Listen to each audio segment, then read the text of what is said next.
General,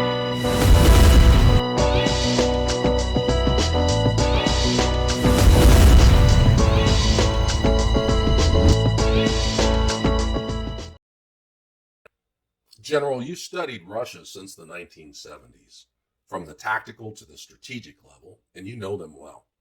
With that knowledge and your knowledge of the Ukrainian people, do you have any words of advice, encouragement, or anything else you want to say directly to the Ukrainian people, unfiltered?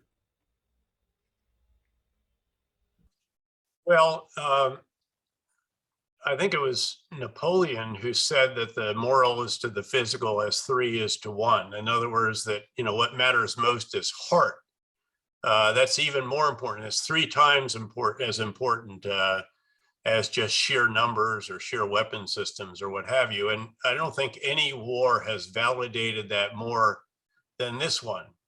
As I mentioned earlier, there were an awful lot of observers who did not appreciate how strong the Ukrainian resistance was going to be. I should note that I did note up front my sense that the Ukrainians were going to fight very hard because I'd seen them. I went into Ukraine the most recent time before the pandemic, not long after President Zelensky was elected. And I did go down to the Donbass. I was in the front lines there. And I got a sense from this how tough and determined and capable the Ukrainian forces were at that time. And again, there's been more improvement since then. And then you've had the very rapid supply of extraordinary amounts of Western and also some Eastern military weapon systems and vehicles and so forth.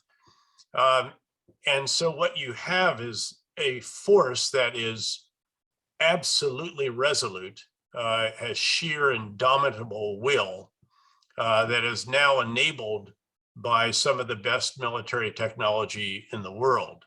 But at the end of the day, it really is about heart.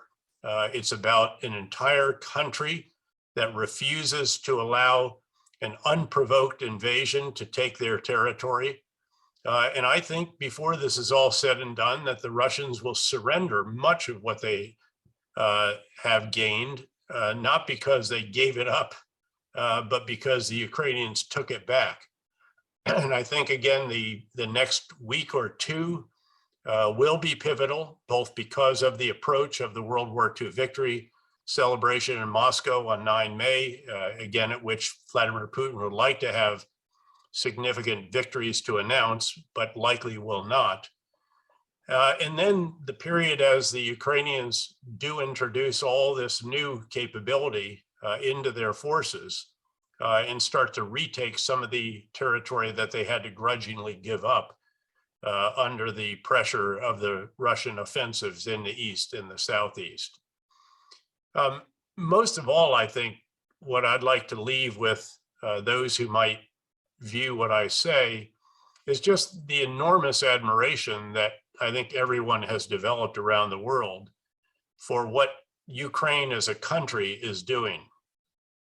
As always, it's not about just one leader or one unit or one element. It's about a team and a team of teams. And this particular team of teams has been absolutely brilliant. And again, truly inspirational.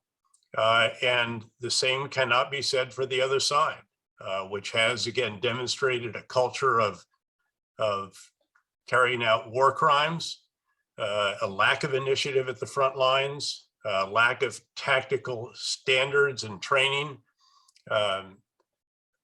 lack of campaign design, inadequate logistics, poor maintenance, really every deficiency I think that you could imagine in a military force is being demonstrated by the Russians, with a couple of exceptions. And one of those is the sheer capacity to create damage and destruction and kill innocent civilians. But on the other side is this extraordinarily admirable Ukrainian nation, which has been brought together uniquely by the actions of Vladimir Putin. He has contributed more to the sense of Ukrainian nationalism than any other force, I think, in the history of the country. It is quite remarkable. It's the opposite of what he intended to achieve, I am sure, just as what he has achieved is to make NATO great again, not Russia great again. But that is where we are. And again, the Ukrainian people need to know that the world, the eyes of the world are on them. They have been on them and they will be on them.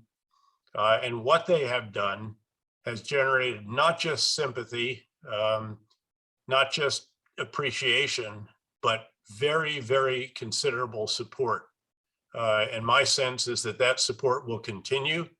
The opinion polls in the United States say that nearly 75% of Americans support what we're doing or doing even more, which is remarkable in this country.